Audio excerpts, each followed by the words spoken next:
I know people are still joining, so I'm just giving a moment for people to join.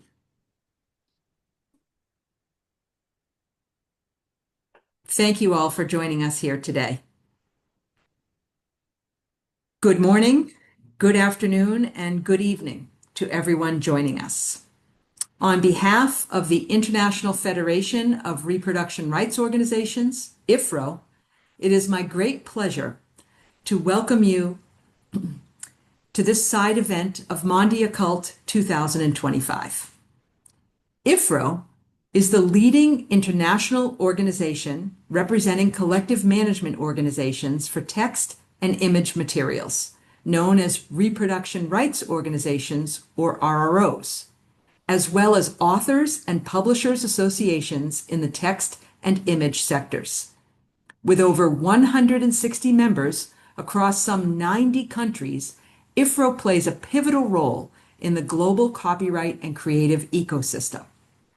I would like to warmly thank UNESCO for making this event possible, and in particular, Mr. Ernesto Oton Ramirez, Assistant Director General for Culture, together with the entire MONDIACULT team for their leadership and vision. MONDIACULT represents a pivotal moment for the global cultural agenda, and IFRRO has been closely engaged with this process as we fully share its ambition to place culture, education, and digital transformation supported by lawful and sustainable frameworks at the center of development. IFRRO has a long history of cooperation with UNESCO, having held NGO status since 2009 and consultative status since 2012. In recent months, we have re-engaged actively, participating in the MONDIACULT regional consultations for Africa and Asia Pacific, highlighting the importance of collective rights management for education and sustainable creative economies.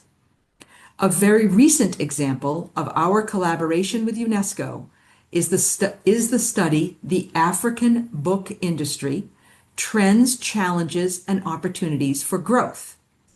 In this work, IFRRO contributed through the joint WIPO-IFRRO Reprography project, sharing insights on the importance of strong publishing ecosystems and collective licensing frameworks. With the support of our consultant, Olav Stockmo, we shared insights on publishing ecosystems and licensing, and we are proud that the study recognizes IFRRO's important work in the region. This side event builds on that collaboration. It is an opportunity to look forward, to explore how licensing and curated content can support high-quality educational resources worldwide, while also responding to the challenges and opportunities of digital transformation, including artificial intelligence. With that, we will move on to our panel discussion, and we are fortunate to be joined by leaders from the authors, publishers, and collective management communities here today, who will share their insights on how licensing can support education and respond to new challenges such as artificial intelligence. I do want to take a moment briefly to let all attendees know that this program is being recorded and will be available on the IFRRO member zone. I would also like to invite all attendees to submit questions in the Zoom chat throughout the program, and at the end of the program, we will have time for a Q&A session. So with that, I'd like to welcome and thank again our speakers, Kevin Fitzgerald, Secretary General of the International Authors Forum, Caroline Sutton, Chief Executive Officer, Scientific, Technical, and Medical Publishers, Dora Susan Sambala McWina, Copyright Administrator and Executive Director of the Copyright Society of Malawi, and Ana Maria Cabanillas, Vice President of CADRA in Argentina. We would now like to open the panel. I'd like to open with a question to Caroline Sutton, please. Caroline, schools and universities purchase textbooks and journal subscriptions. How does licensing, including collective licensing, complement these essential curriculum elements?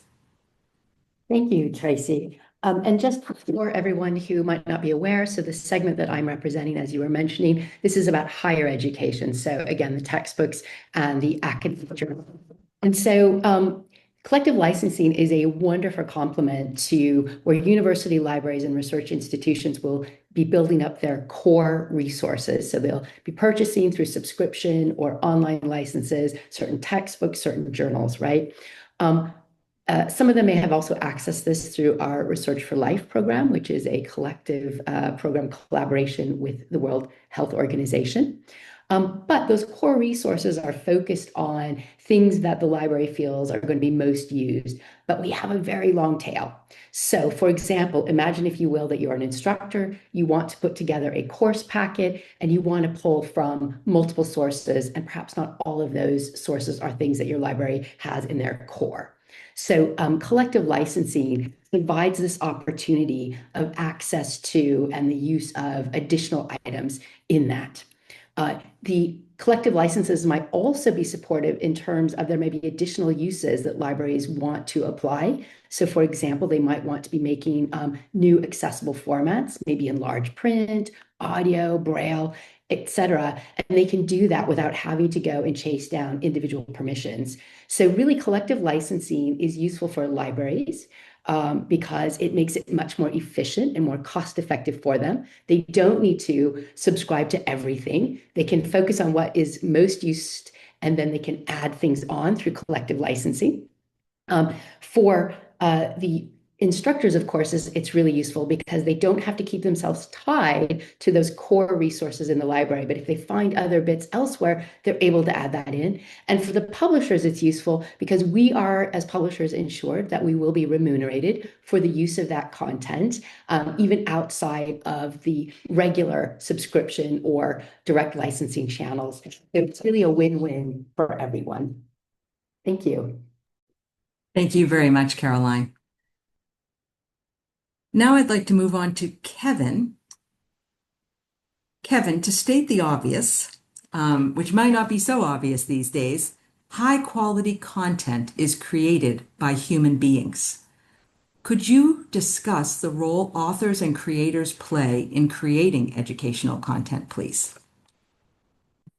Yes, thank you, Tracy, and good morning to everybody. So I think that authors are absolutely essential for the creation of educational content. And I'm going to summarize three reasons for that. The first is subjective interpretation. Now, objective facts are generally accepted in the education community. We know normally the precise date when a global conflict might have begun. But then there are the reasons why this conflict might have begun. And we need to have those reasons so we can try and prevent this conflict in the future. And so authors bring respect and values and nuance and interpretation. And these are not objective facts. And objective facts work well in AI, but authors bring all of these different values. So, first reason is authors bring interpretation. My second reason is the lived, authentic experience. Now, I can throw a couple of facts at you. The OECD in 2021 did a study, and it demonstrated that 30 to 40% of students retained knowledge better when it was embedded in narrative or relatable examples. And then a year later, in 2022, UNESCO's Global Education Monitoring Report highlighted that teacher and author developed content, which was aligned with local contexts, was very much more effective for students' learning outcomes than just general generic materials. And I know personally, when I sit down with groups of students, if I tell them a story from personal experience, you can actually feel the link with them. They're really, really listening. So my second reason is authors bring authentic experience. And then my third reason is just pure new creative ideas. So, Harry Potter sits in all these AI algorithms. I could sit down today and say, give me Harry Potter 7. It would be quite good because there's a huge amount of content in there on which to build. But we need new creative ideas. And you cannot ask an AI algorithm to create a new character or a new set of scientific research because it doesn't have the data on which to build that. So it's only authors, only human beings who can bring pure new creative ideas.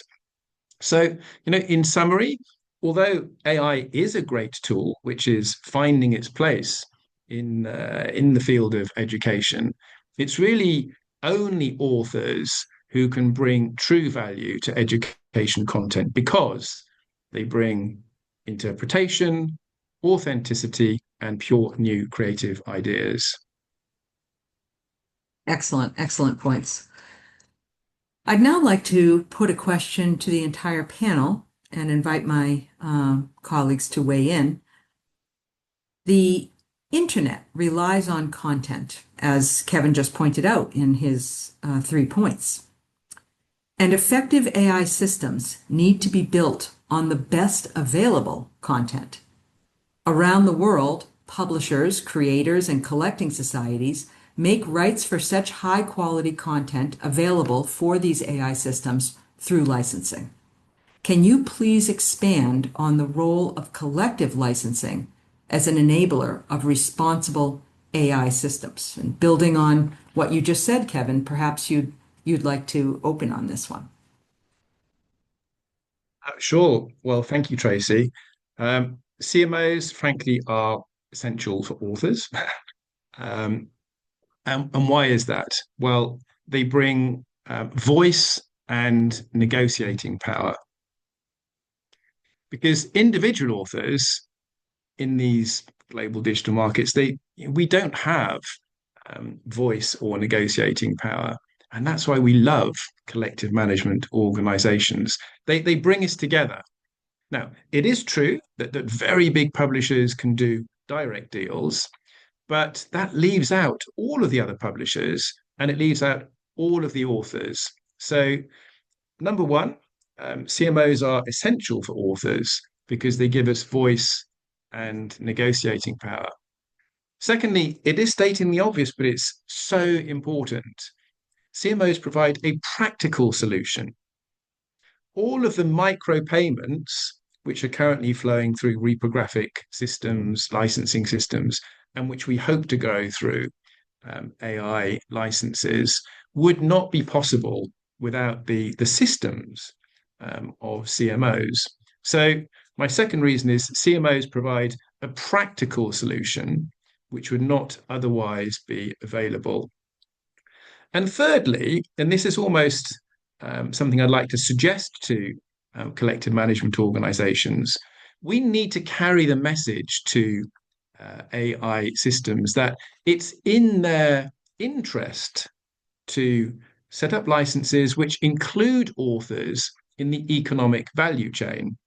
Now, this is not only because of legal certainty and possible less regulation, but it's essential for the future of AI platforms that there is new creative content because it will fuel their profitability in the future. So it actually is a virtuous circle. You pay the author creates some more, that feeds into the AI algorithm, and the AI algorithm is better off. So we should appeal to their own economic self-interest, really. So in summary, authors absolutely love CMOs and they give us voice, negotiating power, they give us practical solutions, and we can actually give a message together to CMOs that it's in their interest to include authors in the economic value chain. Only through CMOs. Love CMOs. Wonderful. Thank you so much, Kevin. Would any other colleagues like to weigh in? Caroline? And perhaps I can follow up a little bit on what you were saying, Kevin, about this is in the interests of those who are training AI solutions to work together with the authors and content providers. I was at a conference a couple of years ago in Asia where a vice president from a certain company was sharing how, hey, you're not going to need textbooks in the future because look, we have all this and all this organized information. And I sat with a moment of, but what will you, now that you've scraped all that, what will you do in the future? Because it is textbooks in particular are very labor intensive and labors of love, right? They include updating regularly. You don't just put it out once and it's finished. You have many pedagogical devices that are built in there with tables and cutouts and pullouts and all of these things. And if we're not able to continue to do that, you will have killed off the source of what you're trying to develop. And so I think, as you noted, Kevin, the larger publishing houses may be able to enter into some of those direct licensing deals. And as STM, we would always argue for voluntary collective licensing. But this, so many, the bulk of publishers are actually in a category with which that's not possible. And I think this is where collective licensing becomes so important, because I would just emphasize what you said, that helps us to have this collective voice together, where we also, as you'll see on the side of my screen, our theme is advancing trusted research. When it comes to educational content, this is about vetted content that is highly valuable and very critical to how we deliver information in the world today. We need a world in which people can believe what they're reading and understand how can I trust it. And so this is also a bit of throwing that out there as something we also can do together, is thinking about, as we're also licensing that content, what are also our demands in terms of how we want you to present this information, so that A, you're not killing us off, but B, you're putting out things that are trustworthy, right? So transparency becomes important. Perhaps there's ways in which you're pointing back to the sources of these things that are training, et cetera. So I think here we can be really good partners together because I think that we have so many shared interests as we move forward. But as you say, it should be in the interests of those who are developing AI as well to work together with us so that we're delivering a good world. So a virtuous circle, high quality content means higher quality AI.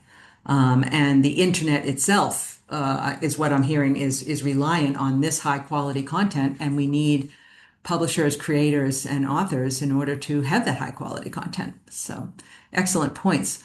Anna and also Dora, if you would like to make comments, maybe Anna, would you like to make a comment? You're on mute right now. Sorry, Thank you. I would like to say that a collective license gives an economic framework for fair compensation. So it's very good both for the AI companies and for the publishers and authors. Also, it's good for the companies, the artificial intelligence companies, because they don't need to negotiate individually with each publishing company and with each author, which is something that comes always by the hand of collective management. It assures good quality and ethical foundation, because, for example, when the CCC launched the collective licensing for artificial intelligence, that promoted or gave an interest to the authors to work in good content because they know it would be used in a correct way. So that's good also for the artificial intelligence because it's a warranty that they are giving good content. Also, there is less risk of and more of litigation and more legal certainty. And also it can be expanded globally because CCC has licenses with other associations. So the artificial intelligence can work with CCC, but get an advantage with another RRO. So I think that collective management is a big advantage for artificial intelligence and for the users of artificial intelligence and the providers of content.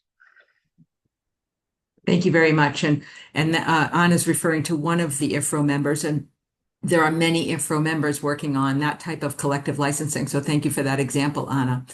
And Dora, would you like to add any comments on this question?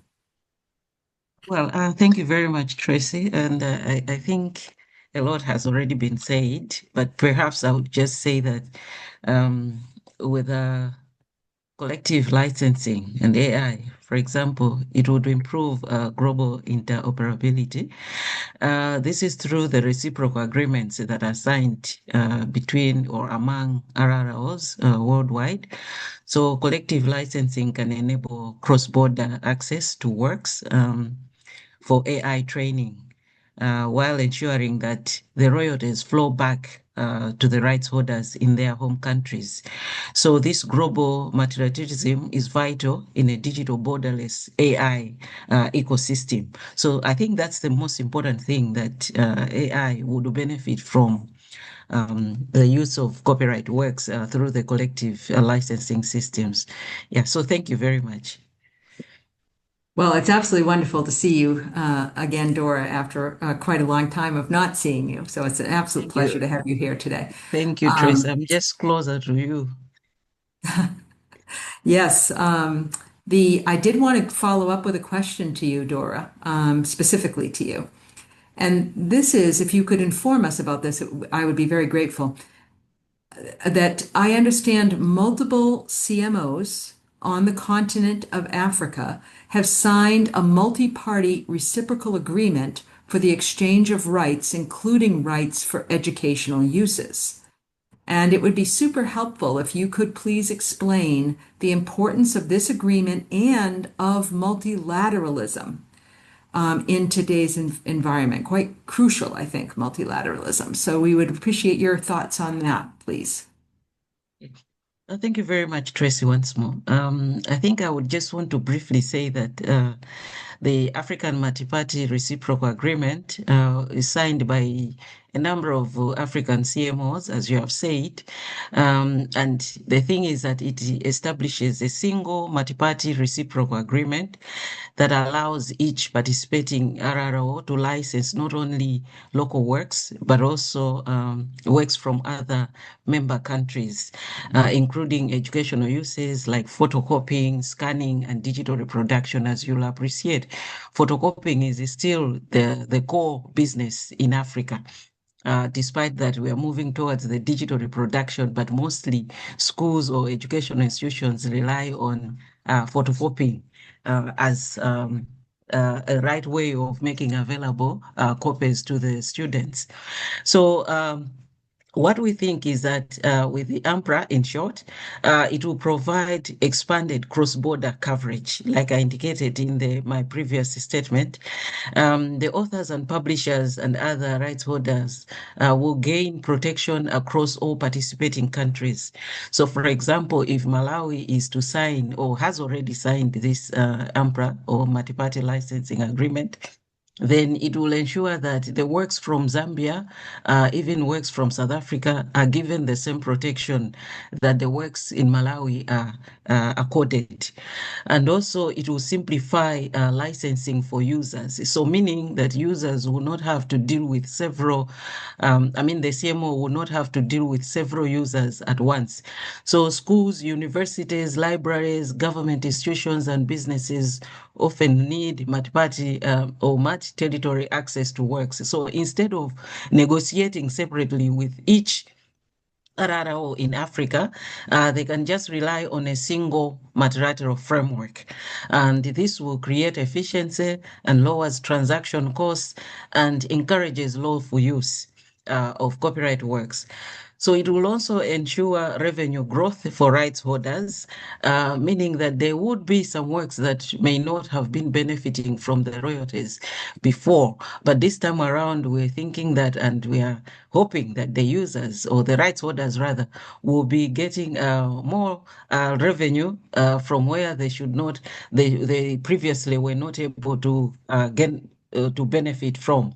So we are saying that by pooling repertoires and rights, RROs will ensure that rights holders benefit from reprographic reproduction across the continent.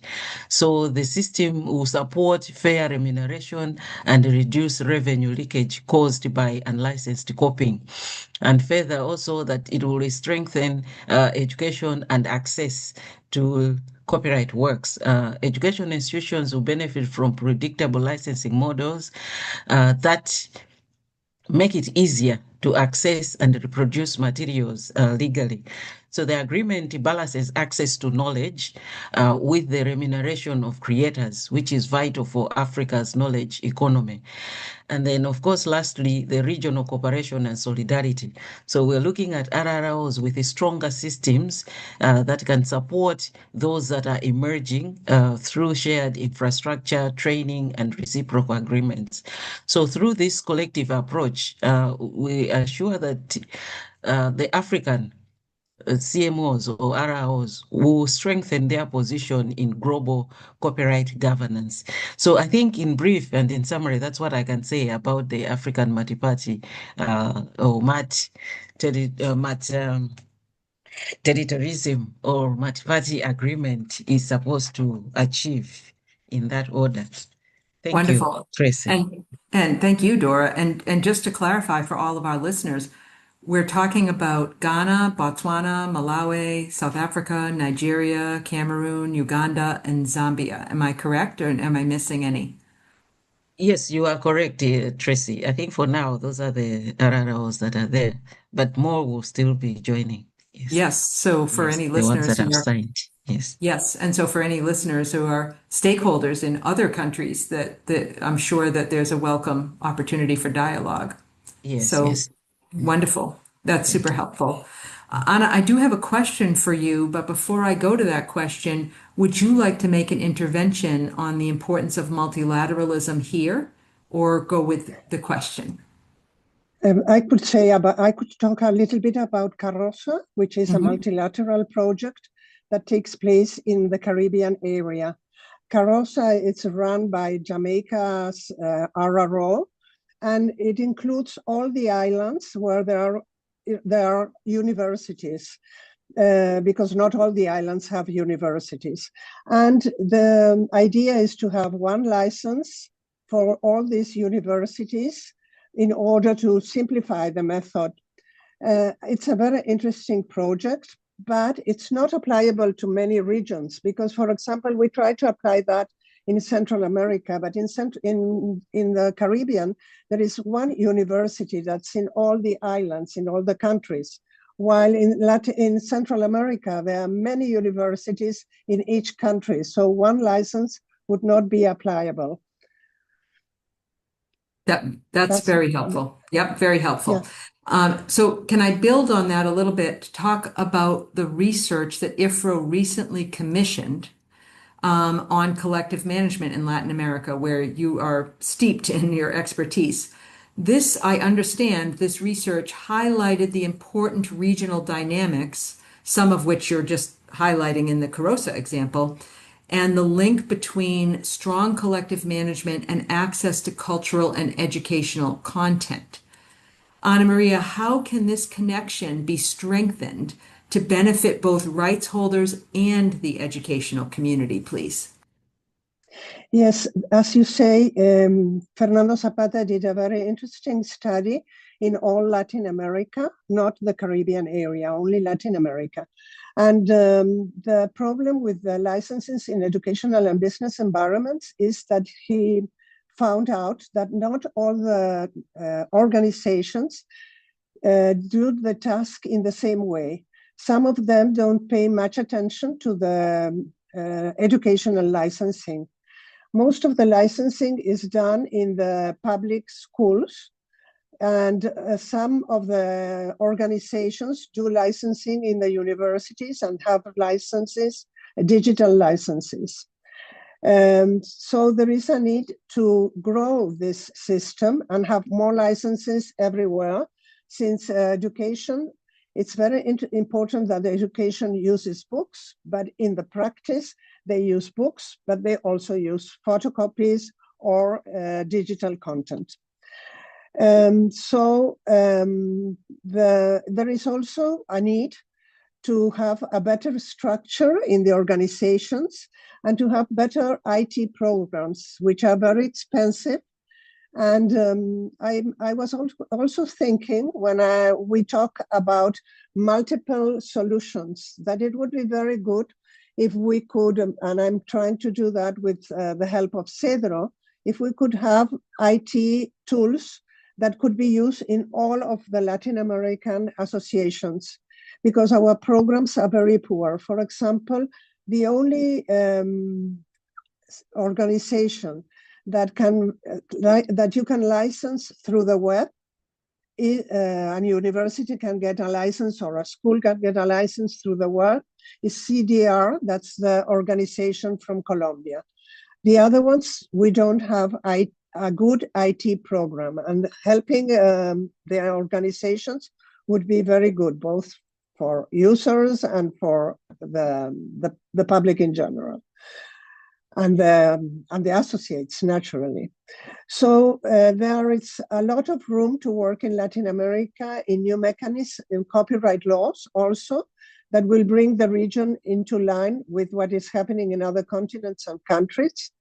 The collective management of reproduction rights for written works and images is still in its infancy in the region, which opens up a wide range of possibilities, from training and information on the validity of these rights to the organization and establishment of collective management societies, culminating in the proper implementation.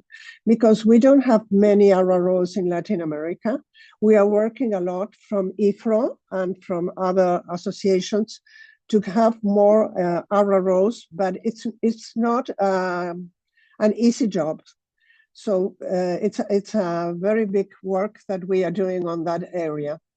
Also, we need to promote coordinated and current work to strengthen existing reprographic rights societies for written works and images in Latin America and the Caribbean, to bring them into line with similar societies around the world, for which, without doubt, the support, enthusiasm, and expertise of organizations as WIPO, IFRRO, CERLALC, and the Ibero-American Group of Publishers can be counted on. So this is what's happening in the region, and we really need help, both to have new RROs as to make the ones that are already working grow. That's very insightful. Thank you very much for that. At this point, I would like to remind all of our attendees that if you do have a question, you can put it in the chat. We do have a Q&A portion of the program coming up fairly soon, as I'm coming near the conclusion of the questions that I am asking. And for any new joiners, I would like to welcome you to this program. That is a side event of the MONDIACULT 2025. And again, thank UNESCO. I am the president of the board of IFRRO, the International Federation of Reproduction Rights Organizations. You've heard the term RROs during this program. That's what we're talking about here. And we have this wonderful panel sharing their views from the publishing, author, and collective management stakeholder groups. So wonderful to have you here, and looking forward to your questions in the Q&A portion of the program. So I'd now like to ask a question about the creative economy. And Dora, if it's okay, I'm going to ask you to go first, and all of our panelists to please weigh in on this. So here's the question. The creative economy is valued at over 4 trillion, with a T, trillion, today. For the creative economy to grow, it must be supported by policies and practices that define creations as cultural and economic goods that can be remunerated where appropriate. Would anyone like to expand on, and could I ask everyone to expand on, the important role of licensing and collective licensing on supporting the growth of the creative economy globally? And Dora, if you'd like to kick us off on this, I would be grateful. Thank you very much, Tracy. I think globally, collective licensing has proven instrumental. For example, in unlocking new business models, for example, looking at users such as education institutions who rely on collective agreements to operate legally, and then supporting education and research through licenses that balance access to knowledge with fair returns for authors, and of course, enabling cross-border use of works via reciprocal agreements among CMOs, and reducing transaction costs. So here we're looking at, for example, licensing is a bridge between creativity and commerce or economic activities. So without it, creators would struggle to monetize their works. Users would face legal uncertainty and the creative economy would stagnate. So with effective licensing systems, however, the sector can grow inclusively, delivering cultural, social, and economic value worldwide. So I think, in my view, individual licensing, yes, would help to boost the economic activities or the economy of the creative people. But at least if you're looking at a collective license, add the necessary infrastructure to ensure that the creative economy grows or continues to grow. And through collective management organizations and especially RROs, creators will pull their rights and to enable large-scale efficient licensing of music or books or films and visual arts, just to mention a few. And this would benefit from the blanket licenses that collective management or RROs would normally issue or give out to the users. And eventually, it will ensure that there is a systematic royalty collection and distribution that will ensure fair compensation for the rights holders whose works have been used. Thank you, Tracy. Thank you very much, Dora. Kevin, would you like to expand on that? Yes, please. Thank you very much, Tracy. Now, I think it's really important that we constantly remind policymakers around the world about the huge opportunity they have with the creative economy, because so many policymakers do not recognize that. They read a book, they read a magazine, they listen to some music, and they don't realize that there's a whole industry behind those creative works. So, economic value, well, 4 trillion is a big figure, but it's also 6.1% of global GDP. That's bigger than so many other industries which capture the headlines. And it's also 50 million people employed and paid. So we need to throw these really important figures of economic value at policymakers to remind them that, yes, we're a lovely, friendly, fluffy industry, but we are a hard industry as well, with hard figures. Secondly, there's the growth potential, the economic growth potential. So I've looked at so many studies over so many years, and the creative economy is almost always growing at a higher rate than the average economy of whichever country or group I've looked at. So there's growth potential generally for the creative industries. But very specifically, there's also growth potential for collective management. And this is inspiring for all of us with an interest in collective management. I mean, just looking at CSAC's report in 2023, which brings together so many different classes of RROs and CMOs, they recorded a 26.7% growth year on year in this study, which was pulled together finally for 2022. So 26.7% growth is fantastic. Now, we do need to have collective management to facilitate all stakeholders being included in the economic value chain. And listening to what Anna and Dora had to say about their multilateral agreements was inspirational, because it's one of the many parallels of how smaller stakeholders, smaller territories, smaller publishers, always small authors, but in their case, smaller territories, get included in that economic value chain. And that's absolutely fantastic. But in summary here, I'm going to repeat something I said earlier, which is we cannot include all those smaller stakeholders without collective management. They are the way that we creatively license our content and address new market challenges. So my bottom line would be the creative sector is of huge value economically with massive growth potential. We have to remind policymakers of this all the time. CMOs, RROs, any type of collective management is the only way for all stakeholders to get involved in that economic value chain. And we are fantastically lucky to have some pioneering and highly successful collective management organizations. 6% of global GDP, you just said. That's amazing. I just think all attendees, like that is a huge number, really.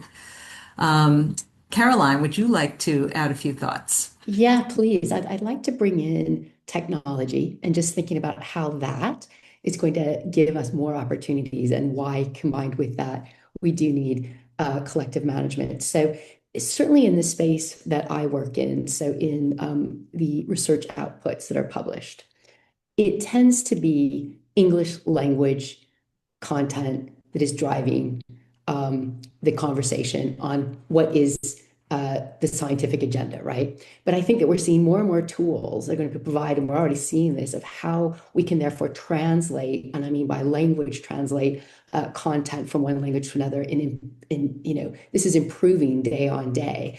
And so we're going to see actually some real new opportunities. And I think this is so critical for the research agenda, but probably for all of the cultural agenda, that we're actually going to be able to see how we can actually have this content going across borders and where language isn't going to lock us into what we can access or not access anymore. And that's going to mean we're having a lot of content on the one side and a lot of those who'd like to access that on the other. And it's really nice.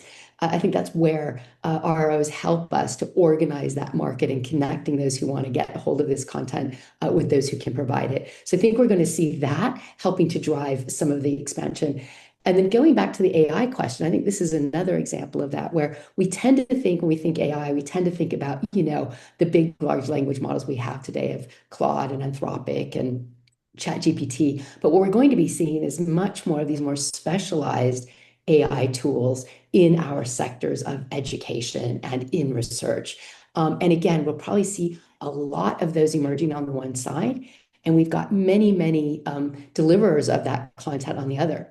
And having myself launched a small publishing company prior to the role I have today, I remember these types of things. I went, oh my gosh, how are we going to go and sell to this, massive world? We don't have resources. And so I think that's where, again, the collective management in the middle of connecting those who want to be able to use that content with those who are, voluntarily interested in licensing that content and who don't have the resources to, travel around the world, manage to connect with all of these different elements that are selling it. That's again where I think ROs are going to come in. And so I think this is such an amazing opportunity that it's again going to be not just the typical large players that we have today that can take advantage of this, but I do think it's really exciting to think about that mix of language going forward, that mix of research agendas, that mix of content from different countries that can now come together to be a really enriched world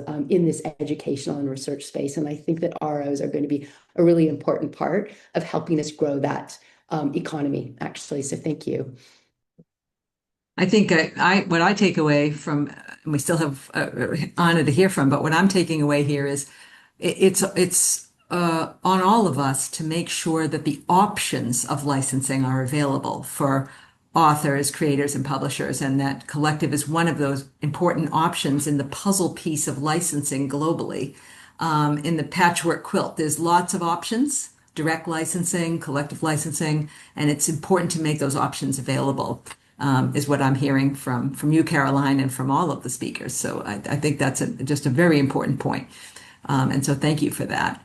Anna, would you like to close us up on this question, and then we'll open the Q&A, please? Okay, I will be very short, but I think that by ensuring creators receive ongoing revenue for their works through various licensing channels, collective management supports sustainable creative careers. This economic security encourages continued artistic production and risk-taking, fueling the creative economy growth cycle. The licensing ecosystem essentially transforms creativity from a one-time transaction into a sustainable economic engine, enabling the creative economy to reach plus $4 trillion valuation while supporting millions of creators worldwide. So collective management is what it's one of the things that help to transform creative works from intangible ideas into valuable economic assets. It's very important. So we have to work a lot to keep on collective management in all the world. Wonderful. Well, we do have a couple of, for our panelists here, we do have a couple of questions that have come in. I'm going to take them in order. Our first one is, seems to be referring directly to Jamaica. And the question is, which CMOs facilitate licensing of electronic works like ebooks and NFTs? I believe here the writer is referring to tokens, non-fungible tokens. And when will this be facilitated by Jam Copy, which is an RRO in Jamaica? This is a question from one of our attendees. Does anyone on the panel have an answer to this question? I don't happen to know the specific answer of Jamaica. Antonios from IFRRO, perhaps you could help us. Do you happen to know the answer to this question? Because I don't think anyone on the panel does. No, unfortunately not. This is something that if we had someone from Jam Copy to speak, it would be excellent. Yes. So But what I yes, Tracy, excuse yes, me. We had a meeting in Brazil some months ago, but I never heard that Jamaica was trying to have e-book licenses. yes. I saw you. I saw you Nobody moving your head. in the Latin American group spoke about e-book licenses. Yes. What I can say, I know I'm the moderator, but what I can say is I do know that CMOs facilitate licensing of electronic works like ebooks in collaboration with publishers and authors in some cases. I am not particularly familiar with Jamaica, but I know that members of IFRRO do license these types of works. And for more information on that, I would suggest you could look on IFRRO's website, which does give more information on the types of works licensed by the CMOs. Sorry, we cannot answer your specific question on Jamaica here. With that, I do want to still invite more questions from our attendees. Let me move to the next question for our panel, which is, do you, panelists, envision the creative economy continuing to grow as creators are losing commissions and jobs to generative AI? I think this is really everyone's fear in the creative community, that they will be, if they haven't already been displaced by generative AI, that they will be displaced by generative AI. And does anyone want to make a comment on that, please? I think that authors should use AI in their advantage and not leave their AI to do their work. So they can use it as a tool, as we use internet and we use many things as a tool, but we have to work very hard not to be displaced by the artificial intelligence. I mean, authors and publishers. Thank you very much. Kevin, would you like to expand on that? Yes, thank you, Tracy. So I absolutely agree with what Anna just said. And I do think that AI is perhaps different to other technological changes which have happened in the past. But there are so many examples of creators being threatened. So in the music industry, for example, we went from printed sheet music to records. and all of the printed sheet music publishers obviously were troubled by that, and some of them went out of business. But record companies grew, and then we had cassettes, and then we had streaming, and yeah, I lived through the latter part of that, not the earlier part of that. And I heard a lot of anxiety and concern, and certainly there were businesses that didn't change. There were creators who didn't change, and therefore their businesses did go under, their channels did go under, but others replaced them. And music itself is currently thriving, and there are multiple ways in which musicians earn their living, which are different to before. Now, the lesson I learned from that is we have to embrace change. We have to embrace new technology. And if we embrace it, then we are likely to grow with it.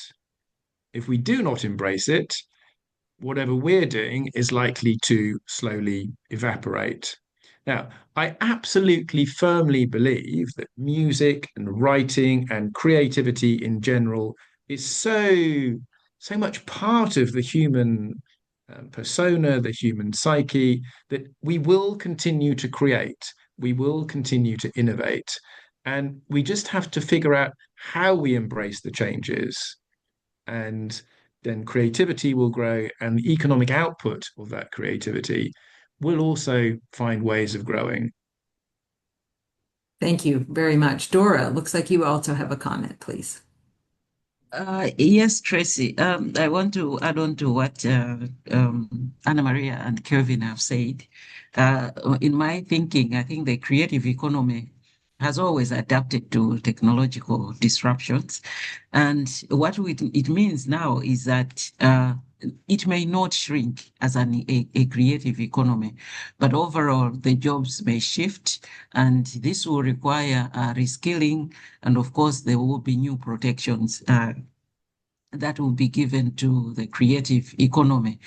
So if you look at the reports, some of the reports from WIPO, even UNESCO and UNCTAD, they seem to suggest that the creative economy will remain a key growth sector, especially in the global south. So AI may actually expand distribution channels for local content and languages if frameworks are fair. But of course, the governments and CMOs will need to act quickly, of course, to provide effective ways of protecting copyright works, and also ensure that there is a possible ways or indeed workable solutions for uncompensated displacements. So this is what I wanted to add to the discourse. Thank you. Thank you very much. Well, we've on this particular question, I do want to just emphasize that earlier in the dialogue, we were talking about the value of the creative economy globally, over 4 trillion. And I think Kevin said 6% of global GDP. And I believe that's expected to grow dramatically. So for all leaders who are focused on GDP, political leaders and policy leaders, I'm sure they're looking at the impact of the creative economy on GDP. And that certainly is something that all of us and all of you listeners, if you're interested in doing that, could be escalating that to policymakers in your jurisdiction, wherever that is. I don't see any more questions at this moment. So with that, I would just like to make a few closing remarks. I would like to remind everyone that today's program has been recorded and it will be available on the IFRRO member zone. So again, I would encourage you to check out the IFRRO website. And I would like to thank our colleagues from IFRRO, from the Secretariat, Antonio Barras and Veralia Bueno, who are organizers of this program today, have done a fantastic job putting this together. And all of our panelists, Anna Maria, Kevin, Dora, and Caroline, for joining us.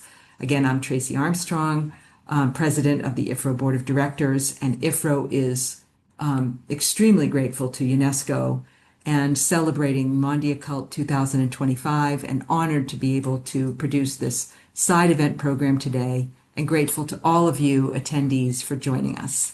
And with that, I'd like to close the program and wish all of you a wonderful rest of your day. Thank you all very much.